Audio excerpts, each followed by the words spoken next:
Turin, le 3 janvier 1889. Il fait un froid vif. La ville est noyée dans une brume hivernale. Friedrich Nietzsche, installé depuis plusieurs années entre l'Italie, la Suisse et la France, en raison de sa santé fragile, sort se promener au matin. Ce jour-là, il est frappé par un effondrement psychique dont il ne se relèvera jamais. Après cet épisode, il sera pris en charge par des amis, puis par sa mère, et enfin par sa sœur. Il passera les 11 dernières années de sa vie dans un état de déclin progressif jusqu'à sa mort en 1920.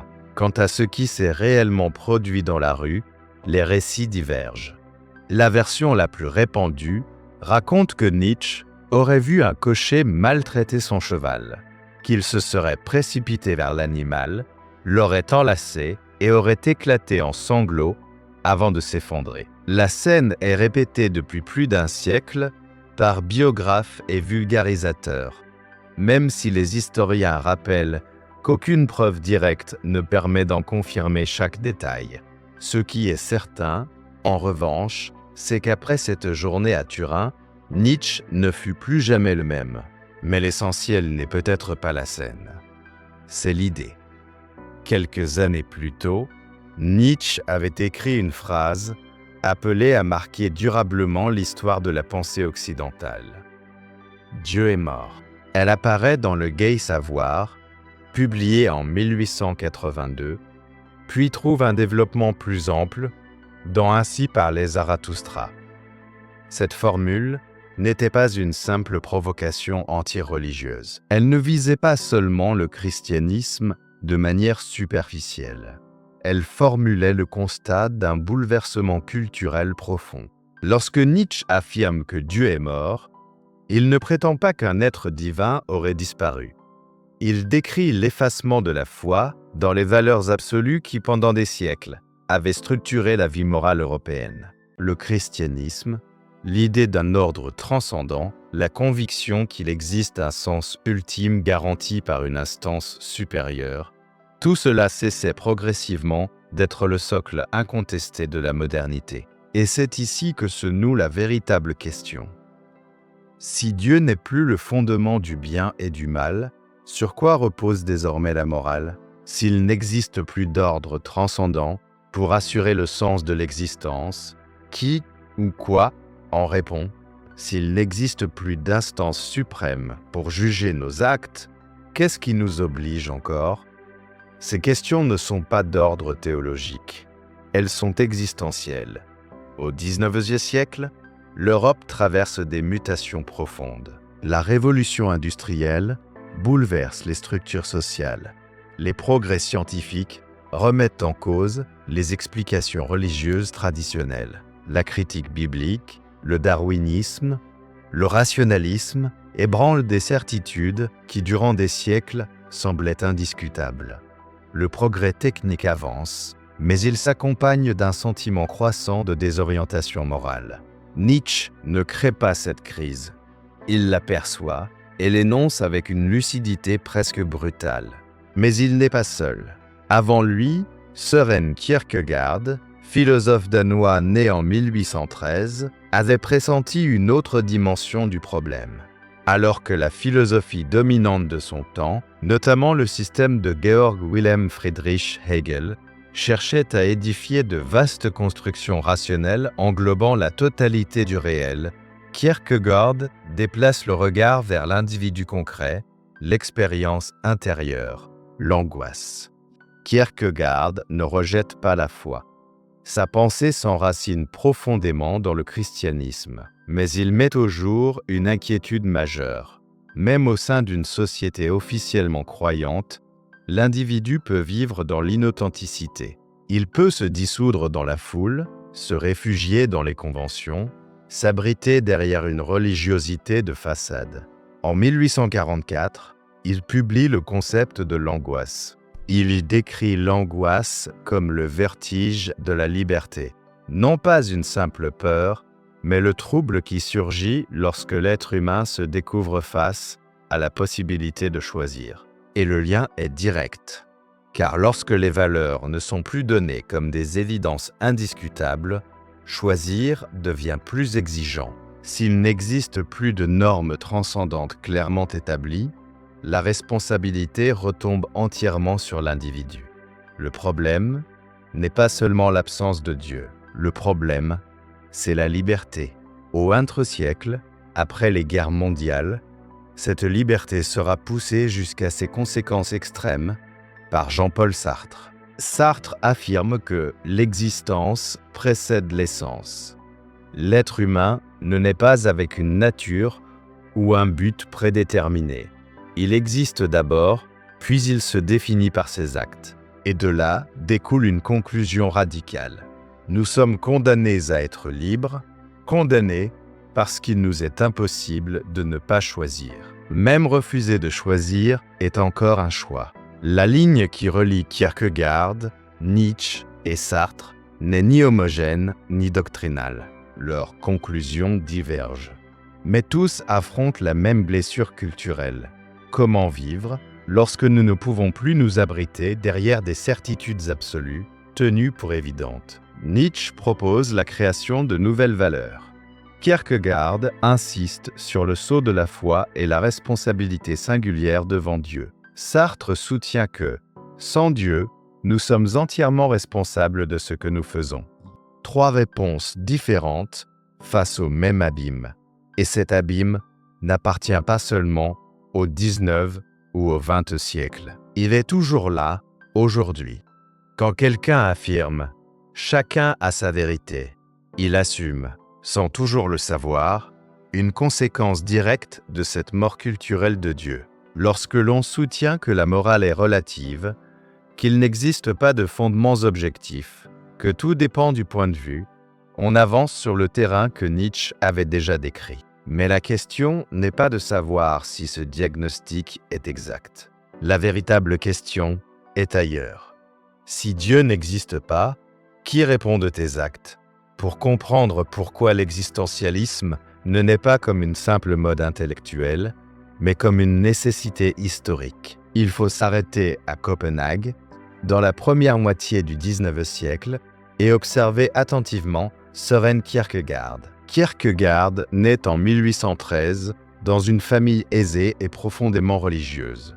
Son père, Michael Pedersen Kierkegaard, est un homme d'une intense spiritualité luthérienne, au tempérament mélancolique. Cette influence marque durablement la sensibilité du jeune Søren. Très tôt, il est confronté à la Bible, à l'idée de faute, au sentiment de culpabilité, à la responsabilité devant Dieu. Mais l'essentiel ne réside pas seulement dans son éducation religieuse. Ce qui compte, c'est sa rupture avec le système philosophique dominant de son époque, l'hégélianisme. Georg Wilhelm Friedrich Hegel avait édifié une philosophie monumentale où l'histoire, la raison et la réalité s'intégraient dans un système cohérent. Chez Hegel, tout peut être compris comme moment d'un processus rationnel. L'histoire a une direction. L'esprit absolu se déploie progressivement. Il existe une architecture globale du réel. Kierkegaard perçoit cependant quelque chose de profondément troublant dans cette construction. Dans un système aussi élégant, l'individu concret s'efface. L'angoisse personnelle, la décision intime, le doute, la foi vécue de l'intérieur, tout cela risque d'être absorbé par un discours universel qui parle de l'humanité en général, mais oublie l'être singulier face à ses choix. Et Kierkegaard se dresse contre cela. Ce qui l'intéresse, ce n'est pas d'expliquer le monde comme une totalité cohérente. Ce qui l'intéresse, c'est l'individu qui souffre, qui doute, qui choisit. En 1843, il publie « Ou bien, ou bien ». En 1844, le concept de l'angoisse. En 1849, la maladie à la mort. Ces ouvrages ne sont pas des traités abstraits au sens classique. Ce sont des explorations psychologiques et spirituelles de l'expérience humaine, écrites parfois sous pseudonyme, qui sondent l'existence de l'intérieur. Dans le concept de l'angoisse, Søren Kierkegaard définit l'angoisse comme l'expérience qui surgit face à la possibilité, non pas devant un danger précis, mais devant la liberté elle-même. Un animal ne connaît pas l'angoisse existentielle. Il réagit à une menace immédiate. L'être humain, lui, peut imaginer des options. Il peut anticiper des conséquences. Il peut choisir entre des chemins incompatibles. Et c'est là que surgit le vertige. Au bord d'un précipice, je ne crains pas seulement de tomber. J'éprouve quelque chose de plus troublant. Je sais que je pourrais me jeter moi-même. Cette possibilité m'appartient. Elle dépend de moi. Voilà l'angoisse. Et c'est ici que se dessine le problème central, que reprendront plus tard Nietzsche et Sartre. Tant que la foi traditionnelle offrait un cadre stable de sens, l'existence s'inscrivait dans un horizon structuré. Mais à mesure que la modernité fragilise ce cadre, la liberté individuelle occupe un espace toujours plus vaste. Or, la liberté n'a rien de léger. Kierkegaard introduit alors un autre concept décisif, le désespoir. Dans la maladie, à la mort, il soutient que le désespoir n'est pas une simple tristesse. C'est une manière défectueuse de se rapporter à soi-même. C'est refuser d'être ce que l'on est ou vouloir être soi-même sans reconnaître sa dépendance à l'égard de Dieu. Pour Kierkegaard, l'être humain est structuré comme une synthèse de finitude et d'infinité, de nécessité et de possibilité. S'il cherche à s'affirmer uniquement du côté de la possibilité infinie, sans limite, sans référence transcendante, il se perd. S'il se réduit à la seule nécessité sans liberté, il se perd également. Le désespoir apparaît lorsque cette synthèse se brise. Et sur ce point, sa position est sans ambiguïté. La solution n'est pas d'abolir Dieu, mais d'assumer une relation authentique avec lui. Kierkegaard adresse une critique sévère à l'Église luthérienne de son époque. À ses yeux, le christianisme officiel est devenu une institution confortable, parfaitement intégrée à l'ordre social, qui a perdu la radicalité du message évangélique. Pour lui, la foi n'est ni habitude, ni héritage culturel. Elle est une décision existentielle. Dans Crainte et tremblement, Søren Kierkegaard médite le récit biblique d'Abraham, prêt à sacrifier son fils Isaac. Ce qui l'intéresse n'est pas la morale générale de l'acte, mais le sceau de la foi. Abraham agit dans une relation singulière à Dieu, impossible à justifier rationnellement aux yeux du monde. Ce sceau n'est pas une irrationalité aveugle. Il signifie que la foi implique risque, incertitude et responsabilité personnelle. Kierkegaard ne rejette pas la raison, mais il affirme qu'il existe des moments décisifs qui ne peuvent être tranchés par des arguments universels. La décision ultime appartient à l'individu. Et c'est ici que sa pensée acquiert une étonnante actualité. Dans une société où les structures traditionnelles perdent de leur autorité, où les grands récits s'effritent, l'individu se retrouve plus exposé que jamais à sa liberté. L'angoisse moderne n'est pas seulement un phénomène clinique isolé, elle est aussi, en partie, la conséquence d'une existence vécue dans un horizon où les certitudes s'érodent. Kierkegaard ne célèbre pas cette angoisse, il la reconnaît comme inévitable et il propose une issue, le sceau de la foi. Nietzsche refusera cette issue. Sartre la rejettera explicitement. Mais tous trois s'accordent sur un point essentiel.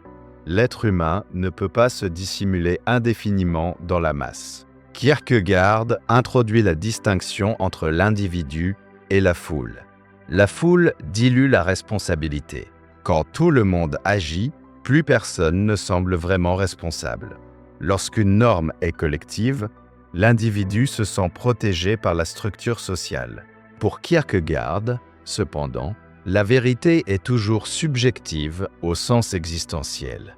Ce qui compte n'est pas seulement qu'une proposition soit correcte, mais la manière dont l'individu s'y engage. Il ne suffit pas d'adhérer à des doctrines, il faut les vivre. Et cela nous ramène à la question centrale. Si Dieu existe, la responsabilité de l'individu consiste à répondre devant lui. Mais si Dieu n'existe pas, devant qui répond-il? C'est ici que Nietzsche entre en scène avec une réponse radicalement différente. Et le problème cesse d'être l'angoisse devant Dieu. Il devient le vide laissé par son absence. Lorsque Nietzsche proclame que Dieu est mort, il le fait dans un passage précis du Gai Savoir, au célèbre aphorisme 125, intitulé « L'insensé ». Il y met en scène un homme qui surgit sur la place du marché en criant qu'il cherche Dieu. La foule, déjà incrédule, se moque de lui. Alors l'insensé déclare « Dieu est mort, Dieu reste mort, et c'est nous qui l'avons tué ». La scène n'est pas une attaque contre des croyants naïfs. C'est une accusation adressée à la culture européenne elle-même. Nietzsche affirme que la modernité a sapé les fondements métaphysiques et religieux sur lesquels reposait son système de valeurs, sans encore mesurer pleinement la portée de cet acte. L'insensé interroge la foule. Qu'avons-nous fait lorsque nous avons détaché la terre de son soleil? L'image est d'une justesse saisissante. Si le soleil cesse d'éclairer, ce n'est pas seulement la lumière qui disparaît, c'est aussi l'orientation. Nietzsche ne célèbre pas immédiatement cette mort. Il en pose le diagnostic et il met en garde contre le danger qu'elle représente. Le danger porte un nom, le nihilisme. Le nihilisme n'est pas simplement la négation de Dieu, c'est la dévalorisation des valeurs suprêmes. C'est l'expérience selon laquelle les catégories traditionnelles, vérité, bien, finalité, sens, ne possèdent plus le poids qu'elles avaient autrefois. Nietzsche analyse ce phénomène avec une lucidité qui fera de lui l'une des penseurs les plus influents du XXe siècle. Selon lui, le christianisme avait structuré la morale occidentale à partir d'un renversement des valeurs. Ce qui est faible, humble, souffrant, obéissant, devient vertu. Ce qui est fort, affirmatif, orgueilleux, est interprété comme coupable. Dans la généalogie de la morale, publiée en 1887, Friedrich Nietzsche développe cette thèse à la fois sur le plan historique et psychologique. Il soutient que la morale chrétienne naît de ce qu'il appelle le ressentiment, la réaction des faibles face aux forts. Incapables de s'imposer par la force, ils transforment leur impuissance en supériorité morale. Le problème n'est pas seulement historique, il est structurel. Si cette morale perd son fondement transcendant, mais que nous continuons à vivre à l'intérieur de ces catégories, nous entrons dans une contradiction. Nous parlons encore d'égalité absolue, de compassion universelle, de droits inconditionnels, mais nous ne partageons plus la base métaphysique qui les soutenait. C'est là que commence le nihilisme moderne. Nietzsche distingue un nihilisme passif et un nihilisme actif. Le premier correspond à la résignation, à la perte de sens, à l'apathie. Le second est une phase destructrice qui renverse des valeurs devenues caduques afin de libérer l'espace pour en créer de nouvelles. Mais surgit alors la question décisive. Qui crée ces nouvelles valeurs? Nietzsche répond par une figure symbolique, l'Übermensch, généralement traduit par surhomme ou surhumain. Cette figure apparaît notamment dans Ainsi parlait Zarathustra. L'Übermensch n'est ni un individu biologiquement supérieur, ni une race dominante. Il ne constitue pas un programme politique. Il s'agit d'une métaphore, celle de l'individu capable de créer ses propres valeurs après l'effondrement des valeurs traditionnelles. Le surhumain est celui qui affirme la vie sans avoir besoin de recourir à un monde transcendant pour la justifier. Il assume l'absence de fondement extérieur garanti et, malgré cela, dit oui à l'existence. Ici intervient un autre concept central, la volonté de puissance. La volonté de puissance n'est pas un simple désir de domination politique. Elle désigne, au sens le plus large, la tendance fondamentale de tout ce qui vit à s'étendre, à s'affirmer, à dépasser les résistances. Chez Friedrich Nietzsche, ce n'est pas un concept systématique, rigoureusement clos. Il apparaît dans différents textes avec des nuances. Mais, dans son ensemble, il exprime l'idée que la vie n'est pas conservation passive, mais élan créateur. Si Dieu est mort et qu'il n'existe plus de valeur donnée, la volonté de puissance devient la force à partir de laquelle l'individu crée. Or, cette création n'a rien de léger. Nietzsche introduit également l'idée de l'éternel retour. Il propose l'hypothèse selon laquelle tout ce qui arrive se répéterait indéfiniment à l'identique. Non comme une doctrine cosmologique démontrée, mais comme une épreuve existentielle. La question est la suivante. Si tu devais revivre ta vie, encore et encore, éternellement, sans rien pouvoir en modifier, l'accepterais-tu? Si la réponse est oui, tu as affirmé la vie jusque dans sa totalité. Si la réponse est non, c'est que tu demeures attaché à l'espoir d'un ailleurs qui viendrait compenser ce que tu juges insuffisant. L'éternel retour est une mise à l'épreuve éthique, non un dogme physique. Nietzsche, cependant, n'offre aucun réconfort. Sa proposition est exigeante.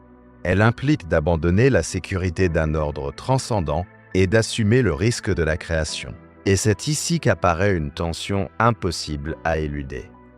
Si chaque individu crée ses propres valeurs, comment éviter le conflit absolu? S'il n'existe aucun critère supérieur, qu'est-ce qui empêche la volonté de l'une de s'imposer violemment à celle de l'autre? Nietzsche ne propose pas un système politique complet capable de répondre à ces questions. Sa pensée est plus provocatrice que normative. Cela explique, en partie, pourquoi son œuvre a été interprétée de façon très diverse au XXe siècle. Sa sœur, Elisabeth Förster Nietzsche, proche des milieux nationalistes et antisémites, a manipulé certains textes publiés à titre posthume afin de les adapter à des idéologies que Nietzsche n'avait pas explicitement défendues. La responsabilité de ces appropriations demeure une question complexe, largement étudiée par les historiens.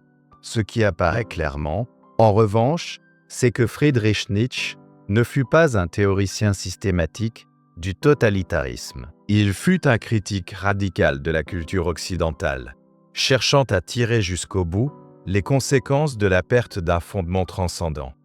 Mais il faut revenir à la question initiale. Si Dieu est mort et que l'être humain doit créer ses propres valeurs, est-il réellement capable d'assumer une telle tâche? La scène de Turin, attestée quant à l'effondrement, même si tous les détails ne sont pas vérifiables, prend alors une portée symbolique presque inévitable. Non pas parce qu'elle prouverait une thèse psychologique définitive, mais parce qu'elle donne à voir la fragilité humaine face à une tension portée à l'extrême.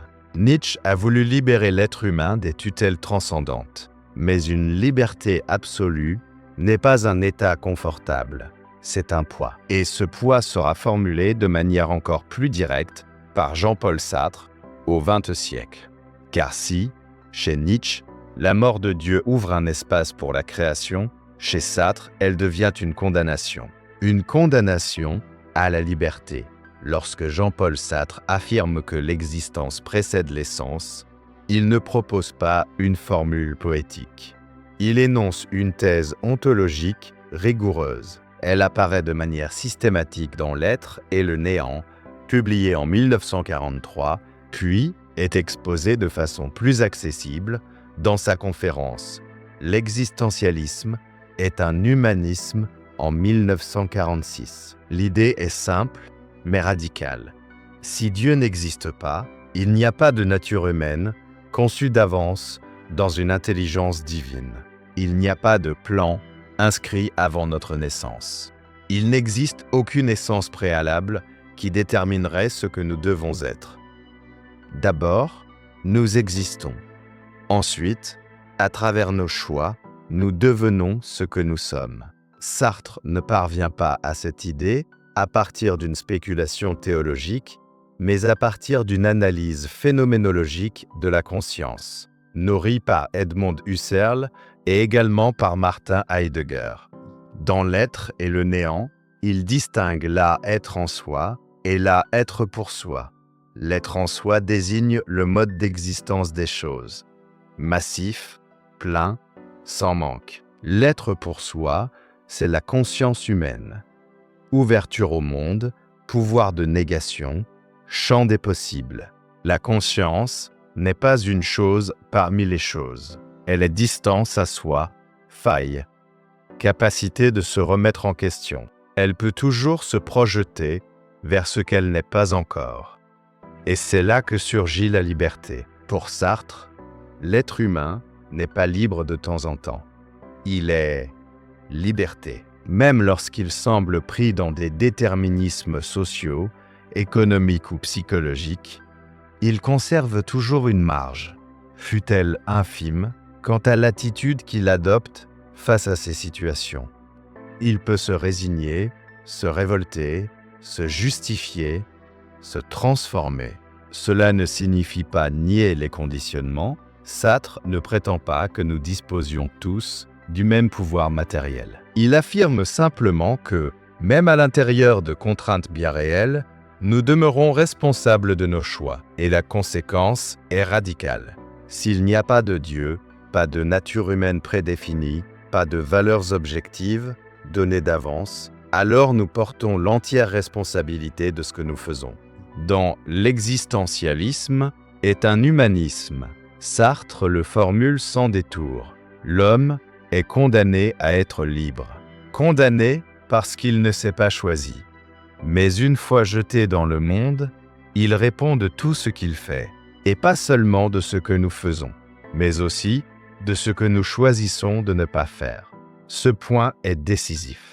Nous avons souvent tendance à croire que la responsabilité se limite aux actes visibles, aux gestes concrets. Or, pour Sartre, ne pas intervenir est déjà une décision. Refuser de s'engager est encore une manière de se positionner. La neutralité absolue n'existe pas. Elle relève du mythe. Pour comprendre comment l'être humain tente d'échapper au poids de cette liberté, Sartre introduit la notion de mauvaise foi. La mauvaise foi n'est pas un simple mensonge adressé aux autres. C'est un mensonge à soi-même. Une stratégie intérieure pour ne pas reconnaître sa propre liberté. L'exemple célèbre qu'il propose dans L'être et le néant est celui du garçon de café qui joue son rôle avec une application presque théâtrale, comme s'il se réduisait entièrement à sa fonction, comme si son identité coïncidait parfaitement avec son uniforme. Ou encore celui qui affirme « Je suis comme ça », comme si son caractère était une donnée figée, une essence immuable. Dans les deux cas, la personne tente de se transformer en chose, en être déterminée, pour échapper au vertige de la liberté. La mauvaise foi est confortable. Elle permet de dire « je n'ai pas le choix, les circonstances m'y obligent. La société fonctionne ainsi, c'est mon caractère ». Mais pour Sartre, même lorsque les contraintes sont bien réelles, l'attitude que nous adoptons face à elles nous appartient toujours. Et c'est là que sa pensée devient dérangeante. Si Dieu n'existe pas, nous ne pouvons invoquer aucune volonté divine pour justifier nos décisions. S'il n'y a pas de valeurs absolues données d'avance, nous ne pouvons nous abriter derrière des normes transcendantes indiscutables. S'il n'existe pas de nature humaine prédéterminée, nous ne pouvons nous réfugier dans l'idée que c'est comme ça que nous sommes. Nous sommes à découvert. Et cette exposition n'est pas seulement individuelle. Elle possède une portée universelle. Sartre soutient qu'en choisissant, nous ne choisissons pas uniquement pour nous-mêmes. Nous projetons une certaine image de l'humanité. Lorsque j'agis, j'affirme implicitement que cette action est valable pour un être humain placé dans une situation semblable à la mienne. En ce sens, chaque choix comporte une dimension exemplaire. Voilà pourquoi la responsabilité est si lourde. Je ne décide pas seulement de ce que je suis, je décide aussi, d'une certaine manière, de ce que doit être un être humain. Cette thèse n'est pas une invitation au narcissisme, c'est un appel à l'engagement. Sartre a cherché à vivre en accord avec cette exigence. Il a pris part à la résistance intellectuelle face à l'occupation nazie en France. Il s'est prononcé publiquement contre la guerre d'Algérie. Il a critiqué à la fois le capitalisme et certains aspects du communisme soviétique. En 1964, il a refusé le prix Nobel de littérature, estimant qu'un écrivain ne devait pas se transformer en institution. On peut débattre chacune de ses prises de position politique. Mais la cohérence de son engagement en faveur de la responsabilité individuelle reste indéniable. Il faut alors poser la question qui traverse tout ce parcours. Søren Kierkegaard propose le saut de la foi comme réponse à l'angoisse. Friedrich Nietzsche propose la création de nouvelles valeurs comme réponse au nihilisme. Sartre affirme qu'il n'existe aucun fondement transcendant et que la liberté est inévitable. Mais assumer la liberté suffit-il à résoudre la question du sens ? Sartre rejette explicitement l'idée d'une nature humaine universelle, garantie par Dieu. Pourtant, il reconnaît que la liberté engendre l'angoisse. L'angoisse ne disparaît pas lorsque la foi s'efface. Elle change de visage. Ce n'est plus l'angoisse devant Dieu, c'est l'angoisse devant sa propre responsabilité. Et c'est ici que le problème devient encore plus aigu. Car si Dieu n'existe pas, nous ne sommes pas seulement libres. Nous sommes la seule instance capable de donner du sens. Il n'y a pas de tribunal supérieur, pas de rédemption garantie, pas de plan ultime. Seulement des décisions. Et ces décisions façonnent ce que nous sommes. À ce stade, l'existentialisme atteint sa formulation la plus nette. Il ne s'agit pas simplement de débattre de l'existence de Dieu comme d'une hypothèse métaphysique. Il s'agit de comprendre ce qui se produit lorsque cette hypothèse cesse d'être le fondement structurel de la morale et du sens. Si Dieu existe, la question de la responsabilité se rapporte à lui. Si Dieu n'existe pas, elle repose entièrement sur nous. Et cela nous ramène à la phrase qui a ouvert ce parcours. Si Dieu n'existe pas, alors c'est toi le problème. Mais nous n'avons pas encore affronté la question la plus difficile. L'être humain peut-il porter un tel poids sans se briser? Peut-il créer des valeurs sans tomber dans l'arbitraire? Peut-il assumer une responsabilité absolue sans s'épuiser? Dans la suite, il faudra aborder cette question de front, car l'existentialisme n'est pas seulement un diagnostic, c'est un pari sur la capacité humaine. Et ce pari demeure ouvert. Nous avons parcouru 3 réponses différentes face à une même fracture historique. Søren Kierkegaard affirme que l'individu ne peut se soutenir seul, que l'angoisse révèle la nécessité d'un rapport authentique à Dieu, non pas une foi culturelle héritée, mais une décision existentielle impliquant risque et responsabilité personnelle devant le transcendant. Friedrich Nietzsche soutient que les valeurs traditionnelles ont perdu leur fondement, que la mort culturelle de Dieu impose une réévaluation radicale. Il ne s'agit pas simplement de détruire, mais de créer. Or, cette création exige de la force, une affirmation lucide, la capacité d'assumer l'existence sans garanties extérieures. Sartre pousse la logique jusqu'au bout. S'il n'y a pas de Dieu, il n'y a pas d'essence préalable. S'il n'y a pas d'essence, il n'y a pas de nature humaine figée. Et s'il n'existe pas de nature fixe, chaque acte nous définit. Aucune excuse métaphysique. Seulement la liberté et la responsabilité. 3 diagnostics, 3 paris. Mais le problème demeure entier, car au-delà de la cohérence interne de chaque système, la question est concrète. Nous vivons dans une culture qui, pour une large part, n'organise plus sa vie morale autour d'une autorité transcendante, indiscutable. Même ceux qui croient le font dans un contexte pluraliste où la foi coexiste et rivalise avec une multiplicité de visions du monde. Nous ne vivons plus dans la chrétienté médiévale. Nous habitons la modernité tardive. Cela signifie que la question existentielle n'a rien d'abstrait. Elle est quotidienne. Lorsque tu choisis ta profession, lorsque tu décides de t'engager ou non dans une relation, lorsque tu fixes tes limites éthiques, lorsque tu votes, lorsque tu te tais face à une injustice ou que tu interviens, tu exerces ta liberté. Et cette liberté produit des effets. L'existentialisme n'est pas une invitation au pathos permanent. C'est une prise de conscience. Il ne s'agit pas de vivre dans une angoisse continue, mais de reconnaître que nos décisions ne sont soutenues par aucun mécanisme automatique de sens. Si Dieu existe, ta responsabilité s'oriente vers lui. Si Dieu n'existe pas, ta responsabilité ne s'évanouit pas, elle s'intensifie. C'est ici que beaucoup cherchent une voie intermédiaire, conserver des valeurs fortes sans en assumer le fondement transcendant, défendre des principes dits absolus tout en rejetant la structure métaphysique qui les soutenait, préserver la morale mais sans le Dieu qui la justifiait. Or, Friedrich Nietzsche avait déjà pointé cette tension. Lorsque les fondements disparaissent, les valeurs se retrouvent en suspension. Et des valeurs en suspension peuvent s'affaiblir ou se transformer en instruments de pouvoir.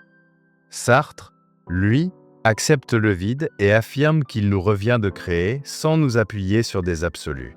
Mais cette création suppose cohérence et engagement.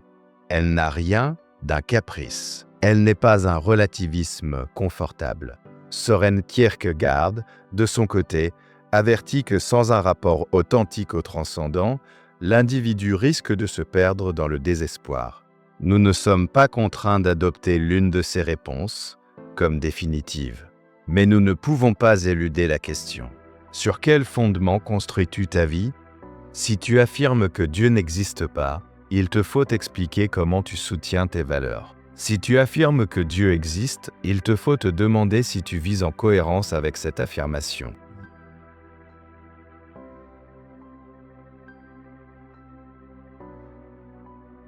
L'existentialisme ne résout pas le problème à notre place. Il nous empêche de l'esquiver. C'est peut-être pour cela qu'il demeure actuel. Non pas parce qu'il propose des solutions confortables, mais parce qu'il oblige à assumer la responsabilité de choisir. Revenons à la scène de Turin. Au-delà de ces détails précis, ce qui ne fait aucun doute, c'est que Friedrich Nietzsche a consacré sa vie à penser les conséquences de la mort de Dieu. Ce qui ne fait aucun doute, c'est que Jean-Paul Sartre a affirmé publiquement qu'il n'existe aucune essence préalable pour nous excuser. Ce qui ne fait aucun doute, c'est que Søren Kierkegaard a soutenu que la décision ultime appartient à l'individu. 3 chemins, mais une même exigence, ne pas se cacher, ne pas se dissoudre dans la masse, ne pas se réfugier dans les automatismes sociaux, ne pas déléguer entièrement sa responsabilité. La liberté peut être lourde, mais nier la liberté ne la supprime pas. Cela ne fait que la masquer. Et nous arrivons ici au point final. Si Dieu n'existe pas, personne ne viendra corriger ta trajectoire de l'extérieur.